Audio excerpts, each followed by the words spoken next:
எங்கும் கிளைகள் கொண்ட Annamal institute of hotel management and hospital management படிப்பில் சேர்வதற்கான அட்மிஷன் நடைபெறுகிறது.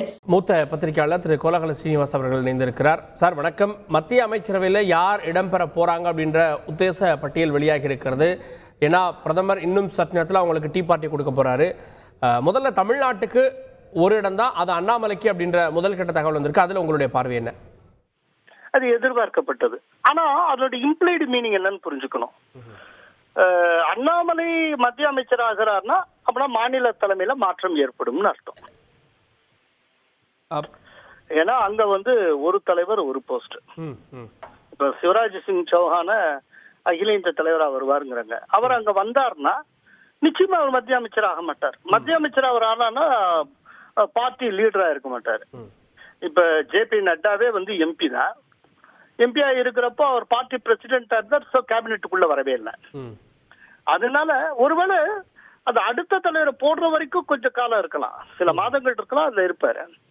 இப்ப எப்படி எல்முருகனுக்கு நடந்தது, அதே போல அவர் மத்திய அமைச்சர் ஆகிறார் அப்படிங்கிறது உறுதியானால் சிறிது காலத்துக்குள்ள மாநில தலைமையில மாற்றம் ஏற்படும் அப்படின்னு பொருள். ஓகே, ஆனால் அண்ணாமலை அமைச்சர் ஆவார்ங்கிறது எதிர்பார்த்த ஒண்ணு. ஓகே, அண்ணாமலைக்கு அமைச்சரவை பதவி கொடுக்குறாங்க அப்படின்றப்போ ஆப்வியஸ்லி தமிழ்நாட்டில் பாஜக வெற்றி பெறல. இங்க பெற்றிருக்கக்கூடிய வாக்கு சதவீதத்தின் அடிப்படையில் இல்ல அண்ணாமலையுடைய பெர்ஃபார்மன்ஸ் கொடுக்கக்கூடிய பதவியாது? நிச்சயமா பிஜேபியில் அப்படி ஒரு பழக்கம் உண்டுங்க. அந்த பெர்ஃபார்மன்ஸுக்கு உழைப்புக்கு கொடுப்பாங்க. இப்ப எல்முருகன் எடுத்துக்கங்க. அவர் போட்டியிட்டு எம்எல்ஏ எலெக்ஷன்ல தோற்று இருந்தார். அவர் ஜெயிச்சிருந்தா கூட வெறும் எம்எல்ஏவா தான் இருப்பார். ஆனா அவர் தோற்றார். அவருக்கு மத்திய அமைச்சராக இருந்தார். ஏன்னா அவருடைய உழைப்பு கொடுத்தாங்க. அவர் வெற்றிவேல் யாத்திரையை நடத்தினாரு. ரொம்ப கடுமையாக உழைத்தார். அப்போ அதை ரெக்கக்னைஸ் பண்ணும்ல, அதுக்கு ஒரு மதிப்பு கொடுக்கணும் இல்லையா? எப்போதுமே கௌரவப்படுத்துவது அப்படிங்கிறது பிஜேபிக்கு உண்டான பழக்கம்.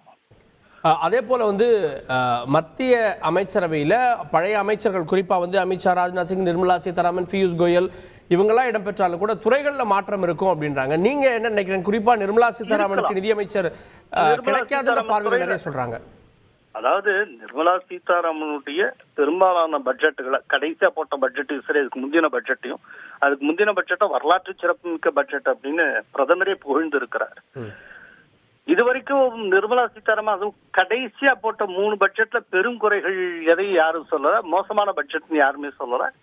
குறிப்பா எல்லா பட்ஜெட்டையும் பிரதமர் மோடி ரொம்ப புகழ்ந்து இருக்கிறார். அப்படிங்கிறப்போ நிர்மலா சீதாராமனை நிதித்துறையிலிருந்து மாற்றுவதற்கு திட்டவட்டமான காரணம் இருக்கிறதா எனக்கு தோணல. பட் அதே நேரத்துல இதுக்கு முன்னால அருண்ஜேட்லி நிதி அமைச்சராக இருந்தப்போ ஒரு டயத்துல அவர் ரொம்ப உடம்பு சரியில்லாம அவரால் வர முடியாம போச்சு. அப்ப 2019 தேர்தலுக்கு முந்தைய இடைக்கால பட்ஜெட்டை பியூஷ் கோயல் தாக்கல் செய்தார். சோ பியூஷ் கோயலுக்கு அந்த துறையிலேயே ஒரு நிபுணத்துவமும் ஒரு பார்வையும் உண்டு. பியூஷ் கோயல் அவர் சார்ட்டர்ட் அக்கௌண்டன்ட் வேற. அதனால எப்படின்னா நிர்மலா சீதாராமன் சரியா பெர்ஃபார்ம் பண்ணலைங்கிறது காரணமா இருக்காது. ஒருவேளை மாத்தினால் கூட பியூஷ் கோயலுக்கு வாய்ப்பு கொடுப்போம் அப்படிங்கிறதுக்காக நிர்மலா சீதாராமனுக்கு ஒரு பெட்டர் இன்னொரு துறையை கொடுக்கலாம். பட் இன்ட்ரீம் பட்ஜெட்ல கூட எந்த ஸ்கீம்ஸும் பெருசா காமன் மேனுக்கான ஸ்கீம் இல்ல, நாங்க தானே வரப்போறோம், நாங்க அப்போ இதை அனௌன்ஸ் பண்றோம் அப்படின்லாம் நிர்மலா சீதாராமன் சொல்லியிருந்தாங்க. ஸோ இப்போ இந்த தேர்தலில் ஒரு காமன் மேனுடைய எதிர்பார்ப்பு அப்படின்றது நிதித்துறை யாருக்கு அப்படின்ற கேள்வியா இருக்கும்ல? இருக்கலாம். பட் அதான் சொல்றேன், பியூஷ் கோயல் நிதித்துறையில பார்த்தவர் தான். அவருக்கு அந்த அனுபவம்லாம் உண்டு. அவர் நிதி சம்பந்தப்பட்ட நாலேஜ் கொண்டவர். ஒருவேளை மாற்றி பார்க்கலாம் அப்படின்னு சொல்லி பியூஷ் கோயலை கொண்டு வர்றதுக்கான சாத்தியங்கள் உண்டு, இல்லைன்னு நான் மறுக்க மாட்டேன்.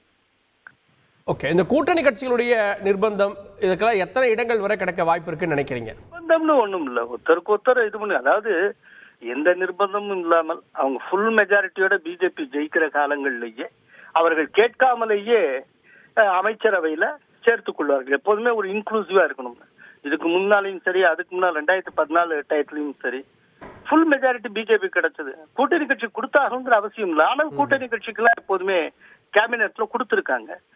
இந்த தடவை என்டிஏ கூட்டணி ஆட்சியா இருக்குன்னா இந்த கூடுதலா கொடுப்பாங்க. முன்னால ஒரு கட்சிக்கு ஒரு கேபினெட் அப்படின்னு கொடுப்பாங்க. இந்த தடவை இன்னும் கொஞ்சம் கூடுதலாக கொடுப்பாங்க. இதுல பெரிய நிர்பந்தம் இருக்கிற மாதிரிலாம் தெரியல.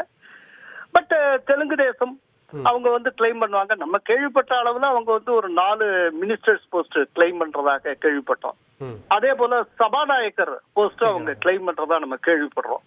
இதுக்கு முன்னால வந்து சபாநாயகரா தெலுங்கு தேசத்தை சார்ந்த பாலயோகி எல்லாம் இருந்திருக்கிறார். அந்த ஒரு பிரசிடென்ட்ஸ் எல்லாம் மைண்ட்ல வச்சு அவங்க கேட்கறாங்க. பட் எவ்வளவு கொடுப்பாங்கன்னு தெரியல, போக போக பார்க்கணும். அதே போல ஐக்கிய ஜனதாதளம் வந்து 2க்கு குறையாமல் அவங்க கேட்கறாங்க அப்படின்னு. அதே போல ஜனதாதளம் செக்யூலர், அதுல வந்து குமாரசாமி தனக்கு அக்ரிகல்ச்சர் வேணும்னு கேட்கறதா நம்ம கேள்விப்படுறோம். இது தவிர்த்து ப்ராபபிள் யாரு அப்படின்னா லோக் ஜன்சக்தியினுடைய தலைவர் சிராக் பாஸ்வான், அப்னாதள சேர்ந்த அனுப்பிரியா பட்டேல், அவங்க ஆல்ரெடி மினிஸ்டரா இருந்தவங்க தான். அப்புறம் ராஷ்டிரிய லோக்தள சேர்ந்த ஜெயந்த் சௌத்ரிக்கு வாய்ப்பு இருக்கும். அப்புறம் ஹிந்துஸ்தானி அவாம் மோர்ச்சா சேர்ந்த ஜிதன் ராம் மாஞ்சிக்கு வாய்ப்பு இருக்கும்.